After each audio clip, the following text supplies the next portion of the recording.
یہ وہ ہارمون ہے جو آنسوؤں کے ساتھ ساتھ ماں کے دودھ کی پیداوار کو بھی متحرک کرتا ہے۔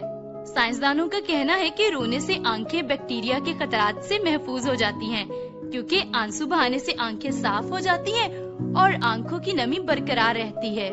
لیکن اس کے برعکس اگر آنسوؤں کو بہنے سے روک لیا جائے تو اس سے ہماری صحت پر بہت برا اثر پڑ سکتا ہے، کیونکہ آنسوؤں کے روکنے سے دل کی دھڑکن اور اعصابی نظام پر برا اثر پڑتا ہے، جس سے جسم میں شوگر کا تناسب بڑھ جاتا ہے اور بلڈ پریشر تیز ہو جاتا ہے، جبکہ اس کے علاوہ بعض اوقات سانس لینے میں بھی مشکل پیدا ہو سکتی ہے۔ یہ آنسو صرف ہمارے جذبات و احساسات کے اظہار کا کام ہی نہیں کرتے، بلکہ یہ رگڑ کو ختم کرنے کے ساتھ ساتھ لوبریکیشن کا کام بھی کرتے ہیں۔ لیکن اکثر اوقات ہم آنسوؤں کو رد عمل کے طور پر امڑ آنے کی حد تک سمجھتے ہیں، جبکہ یہ بہت منفرد اور حیرت انگیز ہونے کے علاوہ جراثیم کش بھی ہوتے ہیں۔ آنسو پیدا کرنے والے غدود آنکھ کے گرد موجود ہوتے ہیں، جو کہ بہت چھوٹے چھوٹے ہوتے ہیں لیکن تعداد میں بہت زیادہ ہوتے ہیں۔ سائنسدانوں کے مطابق آنسوؤں کی 3 اقسام ہیں اور ان تینوں اقسام کے اجزاء بھی مختلف ہیں، کیونکہ ان کا فنکشن ایک دوسرے سے مختلف ہے، جس سے ان کی پہچان کی جاتی ہے۔ سب سے پہلی قسم کے آنسو جذباتی آنسو ہیں، جو اس وقت پیدا ہوتے ہیں جب ہم بہت زیادہ پریشان ہوں۔ ان آنسوؤں میں قدرتی طور پر درد کو کم کرنے والا مادہ پایا جاتا ہے۔ دوسری قسم کے آنسوؤں کو بیسل ٹیئرز کہا جاتا ہے، جو آنکھوں میں گرد یا کچرا پڑنے کی صورت میں نکلنا شروع ہو جاتے ہیں۔ ان بیسل آنسوؤں میں پوٹاشیم اور سوڈیم موجود ہوتے ہیں۔ یہ جسم میں پائے جانے والے 2 اہم الیکٹرولائٹ ہیں۔ الیکٹرولائٹ قدرتی نمکیات ہیں جو اعصابی فنکشن کے لیے ضروری ہے اور اعصابی خلیات میں اطلاعات کے تبادلے کے لیے استعمال ہوتے ہیں۔ آنسوؤں میں 98% پانی ہوتا ہے، جبکہ صرف 2% مرکبات اور نمکیات ہوتے ہیں۔ اگرچہ اس میں نمک کا تناسب بہت کم ہے، لیکن نمک کی یہ کم پیداوار بھی بیکٹیریا کے ماحول کو ناموافق کر دیتی ہے۔ یوں کہہ لیجئے کہ یہ آنسو بھی ہمارے امیون سسٹم کی ہی توسیع ہے۔ بیسل آنسو پپوٹوں کو جھپکنے میں آسانی فراہم کرتا ہے اور ہماری آنکھ رگڑ سے محفوظ رہتی ہے۔ بڑھتی ہوئی عمر کے ساتھ اکثر بیسل آنسوؤں کی مقدار بھی کم ہونا شروع ہو جاتی ہے۔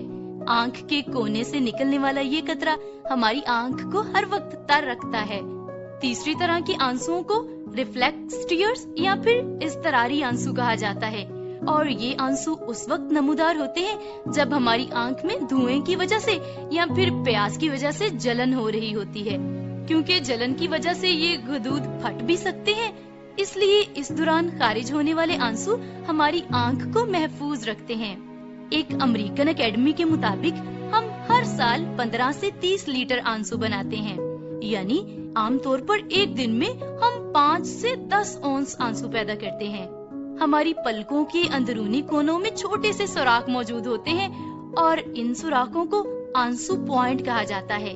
یہ سوراخ آنسوؤں کے اخراج میں بہت اہم کردار ادا کرتے ہیں اور اس کے ذریعے سے آنسو ناک کے راستے سے باہر آتے ہیں، اور یہ صورتحال آنسوؤں کے شدید اخراج کے وقت پیش آتی ہے۔ Bio chemist and tear expert William فرے کی تحقیق کے مطابق ذہنی دباؤ، مایوسی اور غم کی حالت میں بہنے والے آنسوؤں میں کچھ نقصان دہ زہریلے مادے پائے جاتے ہیں۔ آنسوؤں کا بہنا ہمیں دل کے دورے، blood pressure, nervous breakdown, migraine اور شوگر جیسی بیماریوں سے محفوظ رکھتا ہے۔ یوں یہ آنسو جہاں ہمارے احساسات و جذبات کے اظہار کا ذریعہ ہے، وہیں پر یہ ہماری آنکھوں کی حفاظت بھی کرتے ہیں، انہیں شفاف اور بیکٹیریا سے محفوظ رکھتے ہیں، اور آنسوؤں کے بہہ جانے سے ہمارا تمام تر جسمانی نظام بھی توازن میں رہتا ہے۔ ذہنی دباؤ اور فرسودگی کے جذبات بھی ان آنسوؤں کے ساتھ بہہ جاتے ہیں، ہمارا جسم تندرست و توانا ہو جاتا ہے اور ذہن بوجھل پن سے آزاد ہو جاتا ہے۔ اور اگر یہ آنسو ندامت اور شرمندگی کے ہوں تو یہ ہمارے گناہ کی معافی اور خدا کی حضوری میں ہماری مقبولیت کا باعث بھی بنتے ہیں۔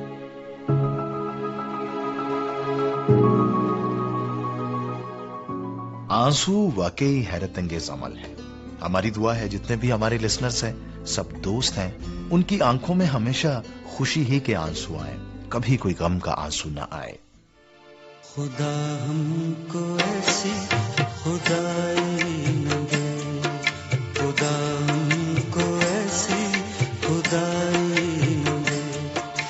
کہ اپنے سوا کچھ دکھائی نہ دے. خدا ہم کو ایسی خدائی نہ دے. خدا ہم کو ایسی خدائی نہ دے کہ اپنے سوا کچھ دکھائی نہ دے. خدا ہم کو ایسی خدائی نہ دے.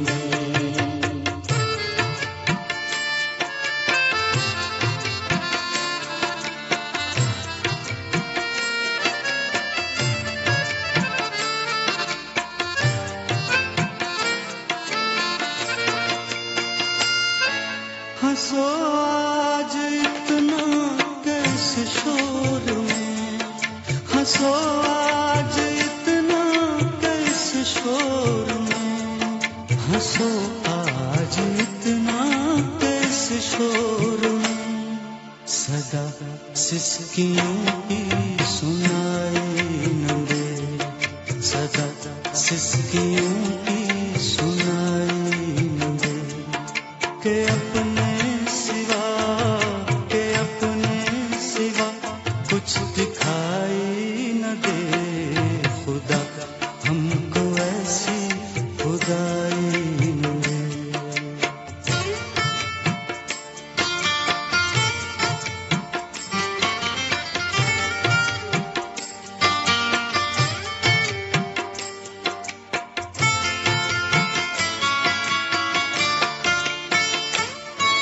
مجھے اپنی چادر میں یوں ڈھانپ لو. مجھے اپنی چادر میں یوں ڈھانپ لو. مجھے اپنی چادر میں یوں ڈھانپ لو. زمین آسماں کچھ دکھائی نہ دے. زمین آسماں کچھ دکھائی نہ دے کہ اپنے سوا کچھ دکھائی نہ دے. خدا ہم کو ایسی خدائی نہ دے.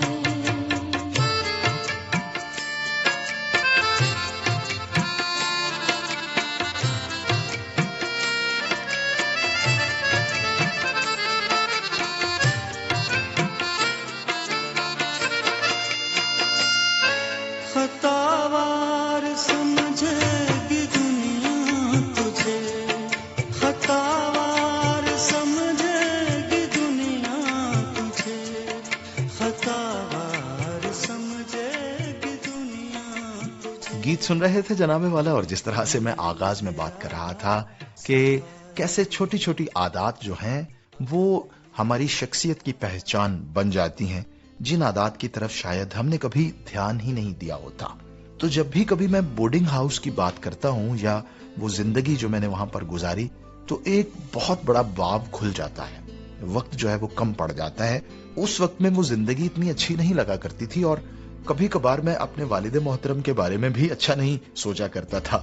میں سوچتا تھا کہ یہ والدین کیسے ہیں، ان کو مجھ سے پیار نہیں ہے، شاید انہوں نے مجھے خود سے دور کر دیا ہے. لیکن میری والدہ محترمہ ہمیشہ ایک جملہ بولتی تھیں اس وقت کہ بھائی کھانا پینا خدا کا شکر ہے، اس کا لاڈ پیار ہے، پہننے کا بھی لاڈ پیار ہے، لیکن اس بات کا کوئی لاڈ پیار نہیں ہے.